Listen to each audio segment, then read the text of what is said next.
வணக்கம் மக்களே, welcome back to நேற்று இன்று நாளை. இன்னைக்கு வீடியோவில் நம்ம மாங்காய் கொஜ்ஜு ரெசிபி தான் பார்க்க போகிறோம். இது ஒரு கர்நாடகா ஸ்பெஷல் டிஷ். இது மாவின்காய் கொஜ்ஜு, மாவின்காய் மெனாஸ்காய் இல்லைனா ரா மேங்கோ கறின்னு கூட சொல்லலாம். இது ட்ரெடிஷ்னலாக கடுபு இட்லி கூட இல்லைனா சாதத்து கூட சர்வ் பண்ணுவாங்க. ஆனால் இதை நம்ம தோசை கூட சப்பாத்தி கூட தொட்டு சாப்பிட்லாம், ரொம்பவே நல்லாயிருக்கும். இந்த மாங்காய் கொஜ்ஜில் பார்த்திங்கன்னா எல்லா டேஸ்ட்டுமே இருக்கும். இனிப்பு இருக்கும், புளிப்பு இருக்கும், உப்பு இருக்கும், கசப்பு இருக்கும், காரமும் இருக்கும். ஒரு ஸ்பூன் எடுத்து நீங்கள் சாப்பிடும்போதே உங்களுக்கு எல்லா டேஸ்ட்டும் ஃபீல் பண்ண முடியும். பண்ணுறதுக்கும் ரொம்ப ஈஸி. இந்த டிஷ்ஷை எப்படி பண்ணலாங்கிறத பார்க்குறதுக்கு முன்னாடி நம்ம சேனலுக்கு ஃபர்ஸ்ட் டைமாக வரீங்கன்னா மறக்காமல் சப்ஸ்கிரைப் பண்ணுங்கள். இந்த டிஷ்ஷுக்கு வெங்காயம் பூண்டு எதுவுமே தேவையில்லை. பண்ணுறதுக்கு தேவையான இன்க்ரீடியன்ஸ் உங்கள் ஸ்க்ரீனில் வருது, நான் டிஸ்கிரிப்ஷன் பாக்ஸ்லேயும் கொடுக்குறேன். இப்போ பார்த்தீங்கன்னா மாங்காவோட 2வது சீசன். எல்லா இடத்துலையும் உங்களுக்கு மாங்காய் ஈஸியாக கிடைக்கிது.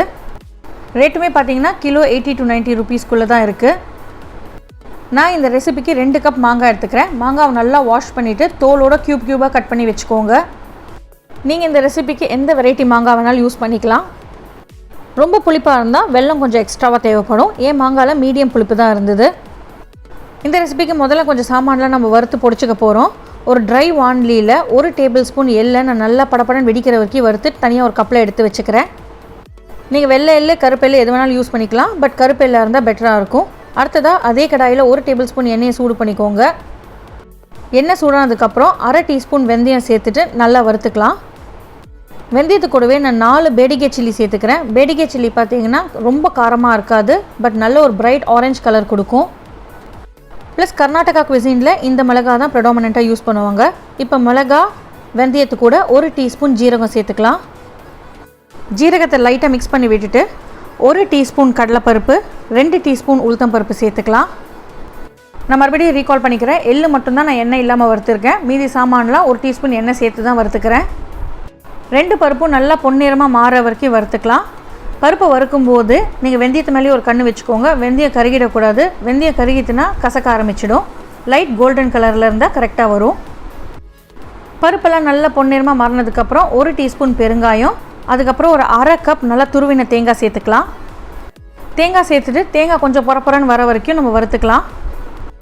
இந்த ரெசிபிக்கு நீங்கள் நார்மல் தேங்காய்க்கு பதிலாக கொப்பரை தேங்காய் சேர்த்திங்கன்னா இன்னும் டேஸ்டியாக இருக்கும். கொப்பரை தேங்காய் இல்லைன்னா பரவாயில்ல, நீங்கள் நார்மல் தேங்காவை சேர்த்துட்டு இன்னும் கொஞ்சம் நேரம் எக்ஸ்ட்ராவாக வறுத்திங்கன்னா போதும்.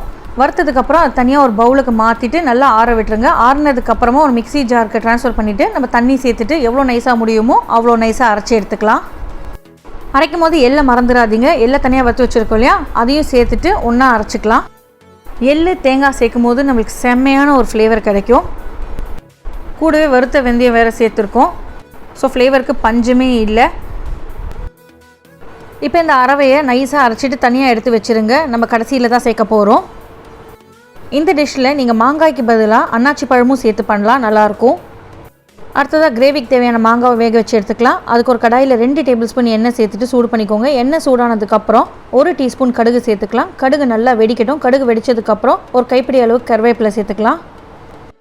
அடுத்ததாக நம்ம கட் பண்ணி வச்ச 2 கப் மாங்காவை நான் சேர்த்துக்கிறேன். மாங்காய் நல்லா வேகணும், ஆனால் குழையக்கூடாது. அதனால தான் நான் மாங்காவை தோலோடு சேர்த்துருக்கேன். மாங்காய் கூடவே நான் 1 டீஸ்பூன் அளவுக்கு மஞ்சள் பொடி சேர்த்துக்கிறேன். இப்போ இந்த மஞ்சள் பொடியை மாங்காயோடு சேர்த்துட்டு இந்த எண்ணெயிலேயே நம்ம ரோஸ்ட் பண்ணிக்கலாம். இந்த மாதிரி பண்ணும்போது மஞ்சள் பொடியோட பச்சை வாசனையும் சீக்கிரமே போயிடும். இந்த குழம்புக்கு தேவையான அளவுக்கு உப்பு சேர்த்துக்கலாம். மாங்காய் வேகிறதுக்கு தேவையான அளவுக்கு தண்ணி சேர்த்துட்டு நம்ம மாங்காவை வேக வச்சு எடுத்துக்க போகிறோம். மாங்காவை பொறுத்த வரைக்கும் ரொம்ப ஈஸியாகவே வெந்துடும். ஒரு மூடி போட்டு வேக வச்சாலே போதும். ஒரு 3 to 5 minutes வெந்துடும். ஒரு பீஸ் மாங்காய் எடுத்து அமுத்தி பாருங்கள். சாஃப்டாக நசுங்கிடுத்துன்னா மாங்காய் வெந்துடுத்துன்னு அர்த்தம். மாங்காய் வெந்ததுக்கப்புறம் நம்ம தேங்காய் எள்ளெல்லாம் போட்டு அரைச்சி வச்சோம் இல்லையா, அந்த பேஸ்ட்டை சேர்த்துக்கலாம். நல்லா மிக்ஸ் பண்ணி விட்டுட்டு கொதிக்க விட்டுருங்க. அந்த பேஸ்ட்டில் இருக்கிற பச்சை வாசனையெல்லாம் போகணும். கொதிக்க இந்த குழம்பு திக்காயிட்டே போகும். அதனால கொஞ்சமாக தண்ணி சேர்த்துட்டு நீங்கள் கன்சிஸ்டன்சியை கூட அட்ஜஸ்ட் பண்ணிக்கலாம். நம்ம அரவையில் சேர்த்துருக்கிற அந்த கடலைப்பருப்பு பைத்தம் பருப்பு எல்லாமே நம்மளுக்கு நேச்சுரல் திக்னஸ் கொடுக்கும். அடுத்ததாக 1/2 கப் வெல்லம் சேர்த்துக்கலாம். நான் பொடிச்ச வெல்லம் தான் சேர்த்துருக்கேன். வெல்லம் சேர்த்துட்டு நல்லா கலந்து விட்டுருங்க. இது கொதிக்க உங்களுக்கு கலர் அப்படியே டார்க் ஆகிட்டே போகும். எல்லோ கலரில் இருந்த கிரேவி அப்படியே ஆரஞ்ச் ஆகிடும்.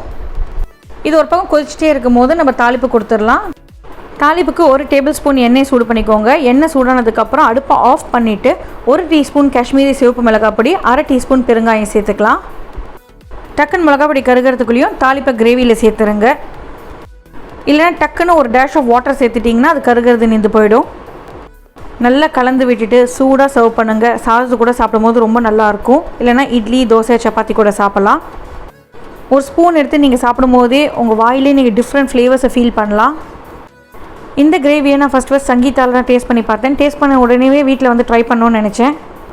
சங்கீதாவில் பார்த்தீங்கன்னா கடுபு இட்லி கூட சர்வ் பண்ணுறாங்க. கடுபு இட்லினா பெருசாக ஒன்றும் இல்லைங்க, பலா இலையில் குக் பண்ண இட்லி தான். இந்த ரெசிபியை கண்டிப்பாக உங்கள் வீட்டில் ட்ரை பண்ணி பாருங்கள். ட்ரை பண்ணி பார்த்து எப்படி இருக்குன்னு சொல்லுங்கள். நம்ம சேனலுக்கு ஃபஸ்ட் டைமாக வரீங்கன்னா லைக் பண்ணுங்கள், ஷேர் பண்ணுங்கள், மறக்காமல் சப்ஸ்கிரைப் பண்ணுங்கள்.